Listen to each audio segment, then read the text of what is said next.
ಚಿಕ್ಕಬಳ್ಳಾಪುರ ತಾಲೂಕಿನ ಪೆರೇಸಂದ್ರ ಕ್ಷೇತ್ರದಿಂದ ಏನು ನಡೆದಂಥ ಇವತ್ತು ಈ ಚುನಾವಣೆಯಲ್ಲಿ ನಾನು ಕೆ.ವಿ. ನಾಗರಾಜ ನಾನು ಬಹುಶಃ ಅತ್ಯಂತ ಹೆಚ್ಚಿನ ಬಹುಮತದಿಂದ ನಾನು ಗೆಲುವನ್ನು ಸಾಧಿಸಿದ್ದೇನೆ.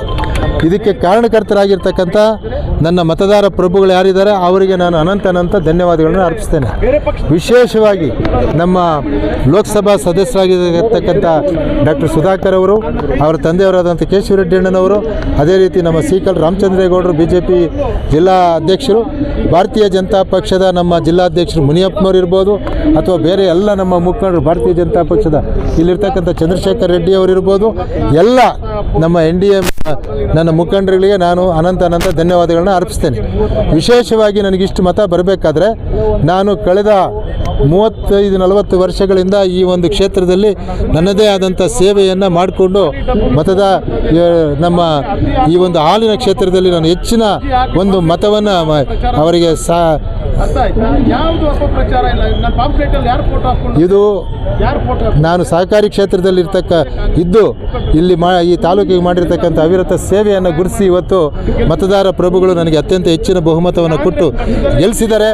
ಇವತ್ತು ಇಲ್ಲಿ ಬರಬೇಕಾಗಿದ್ದ ಏನು ಮೆಗಾ ಡೈರಿ ಬರಬೇಕಾಗಿದ್ದರೆ ಮುಖ್ಯ ಕಾರಣಕರ್ತ ನಾವು ಆ ಒಂದು ಜಾಗದಲ್ಲಿ ಒಳ್ಳೆಯ ಮೆಗಾ ಡೈರಿಯನ್ನು ತಂದಿದ್ದೇವೆ.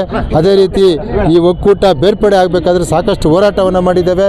ಡಾಕ್ಟರ್ ಸುಧಾಕರ್ ಅವರ ಜೊತೆ ಸೇರಿಕೊಂಡು ಬಸವರಾಜ ಬೊಮ್ಮಾಯಿ ಅವರು ಏನು ಮುಖ್ಯಮಂತ್ರಿಗಳಾಗಿದ್ದಾಗ ಇದನ್ನು ಬೇರ್ಪಡಿಸಿದ್ರು, ಇದಕ್ಕೇನು ತಡೆಯಾಜ್ಞೆ ತಂದರು, ಅದನ್ನು ಕೋರ್ಟಲ್ಲಿ ಹೋರಾಟ ಮಾಡಿ ಇದಕ್ಕೆ ಜಯವನ್ನು ತಂದುಕೊಡೋದರಲ್ಲಿ ನಾವು ಸಫಲರಾಗಿದ್ದೇವೆ. ಹಾಗಾಗಿ ಇವತ್ತು ಎಲ್ಲ ನಮ್ಮ ಭಾರತೀಯ ಜನತಾ ಪಕ್ಷ ಮತ್ತು ಜಾತ್ಯತೀತ ಜನತಾದಳದ ಮುಖಂಡರುಗಳಿಗೆ ಇನ್ನೊಂದು ಹೆಜ್ಜೆ ಮುಂದೆ ಹೇಳಬೇಕಾದ್ರೆ ಪಕ್ಷಾತೀತವಾಗಿ ನನಗೆ ಸಹಕಾರವನ್ನು ಕೊಟ್ಟಿರ್ತಕ್ಕಂಥ ಎಲ್ಲ ನನ್ನ ಮುಖಂಡರುಗಳಿಗೂ, ಎಲ್ಲ ನನ್ನ ಸಹಕಾರಿ ಕ್ಷೇತ್ರದಲ್ಲಿರ್ತಕ್ಕಂಥ ಅಧ್ಯಕ್ಷರುಗಳಿಗೂ, ಡೆಲಿಗೇಟ್ಗಳಿಗೂ ಮತ್ತೊಮ್ಮೆ ಮುಗದೊಮ್ಮೆ ನಾನು ಅನಂತ ಧನ್ಯವಾದಗಳನ್ನ ಇದು ನಾನು 5 ಬಾರಿ ಗೆಲುವನ್ನು ಸಾಧಿಸಿದ್ದೇನೆ. 5 ಬಾರಿ ಗೆಲುವನ್ನು ಸಾಧಿಸಿದ್ದೇನೆ. ಇದು 6ನೇ ಬಾರಿ. ಅಂದರೆ 1 ಬಾರಿ ನಾನು ಸೋಲನ್ನು ಉಂಡಿದ್ದೇನೆ. ಅದು ಗೊತ್ತಿಲ್ಲ ಯಾಕೆ ಸೋಲಾಯಿತು ಏನು ಅನ್ನೋದು ಅದ್ರ ಬಗ್ಗೆ ವಿಶ್ಲೇಷಣೆ ಮಾಡೋಕ್ಕೆ ಹೋಗಲ್ಲ.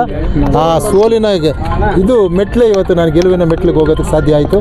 ನಾನು ಭಾಳಷ್ಟು ಈ ಕ್ಷೇತ್ರದಲ್ಲಿ ಮಾಡಿರ್ತಕ್ಕಂಥ ಕೆಲಸಕ್ಕೆ ಕೊಟ್ಟಿರ್ತಕ್ಕಂಥ ಕೊಡುಗೆ, ಇವತ್ತು ನಾನು ಅಧ್ಯಕ್ಷನಾಗಿ KMF ನಿರ್ದೇಶಕನಾಗಿ ಇಲ್ಲಿ ಮಾಡಿರ್ತಕ್ಕಂಥ ಸೇವೆಗೆ ಇವತ್ತು ಜನ ನನಗೆ ಅಭೂತಪೂರ್ವವಾದಂಥ ಹೆಚ್ಚಿನ ಬಹುಮತವನ್ನು ಕೊಟ್ಟು ಗೆಲ್ಲಿಸಿದ್ದಾರೆ. ಮತ್ತೊಮ್ಮೆ ನಾನು ಅವರಿಗೆ ಧನ್ಯವಾದಗಳನ್ನು ಹೇಳಿದ್ರು. ಅವ್ರು ಹೇಳಿದ್ದೆ ನನಗೆ ವರದಾನ ಆಯಿತು ಅಂತ ನಾನು ಅದ್ರ ಬಗ್ಗೆ ಏನು ವ್ಯಾಖ್ಯಾನ ಮಾಡೋಕ್ಕೆ ಹೋಗಲ್ಲ. ಅವ್ರು ಏನು ಹೇಳಿದ್ರು ಅದು ನನಗೆ ವರದಾನ ಆಯಿತು ಅಂತ ನಾನು ತಿಳಿಸ್ಕೊಂಡಿದ್ದೀನಿ. ಚುನಾವಣಾ ಪರ್ವದಲ್ಲಿ ಆತ್ಮವಿಶ್ವಾಸ ಗೆದ್ದೇ ಗೆಲ್ತೀರಿ, ಸೋಲಂತಿಲ್ಲ ಅಂತ ಹೇಳಿದ್ರಿ. ವಿಶ್ವಾಸ ಎಲ್ಲಿಂದ ಅಲ್ಲ, ವಿಶ್ವಾಸ ನಾನು ಜನರ ಬಳಿ ಹೋದಾಗ, ಮತದಾರರ ಬಳಿ ಹೋದಾಗ ಆ ವಿಶ್ವಾಸ ಪ್ರೀತಿಯನ್ನು ಅವ್ರು ತೋರಿಸಿದ್ದಾರೆ. ಇವತ್ತು ನಾನು 132 ಸಹಕಾರ ಸಂಘಗಳಲ್ಲಿ ಮಾಡಿದ್ನಲ್ಲ, ಅದು ಇವತ್ತು ನನಗೆ ವರದಾನ ಆಗಿದೆ. ನಿರೀಕ್ಷೆ ಮಾಡಿದ್ದು ಅಲ್ಲ, ನಾನು ಅಂದ್ಕೊಂಡಿದ್ದೆ, ಆದರೆ ಇಷ್ಟು ಹೆಚ್ಚಿನ ಬಹುಮತ ಬರ್ತದೆ ಅಂದ್ಕೊಂಡಿಲ್ಲ. ಬಹುಮತ ಅಂತೂ ಜಾಸ್ತಿನೇ ಬರ್ತದೆ ಅಂತ. ನಿಮ್ಮ ವಿಜಯನ ಯಾರು ಸಮರ್ಪಣೆ ಮಾಡ್ತೀರಾ? ಎಲ್ಲ ನನ್ನ ಮತದಾರರ ಬಂಧುಗಳಿಗೆ, ನನ್ನ ಪಕ್ಷದ ಏನು NDA ಪಕ್ಷದ ಎಲ್ಲರಿಗೂ ನಾನು ಇದನ್ನು ಸಮರ್ಪಣೆ ಮಾಡ್ತೇನೆ. ಮತ್ತು ತೆರೆ ಹಿಂದೆ ನಿಂತು ನನ್ನ ಒಂದು ಗೆಲುವು ಶ್ರಮಿಸಿದ ಅವ್ರಿಗೂ ನಾನು ನನ್ನ ಧನ್ಯವಾದಗಳನ್ನು ಹೇಳ್ತೇನೆ. ನೋಡೋಣ, ಇನ್ನೂ ಅಧ್ಯಕ್ಷ ಸ್ಥಾನದ ಗುರಿ ನಮ್ಗಿನ್ನೂ ಇಲ್ಲ. ಇಲ್ಲಿ ಮೆಜಾರಿಟಿ ಏನು ಬರ್ತದೆ ನೋಡ್ಕೊಂಡು ನಾವು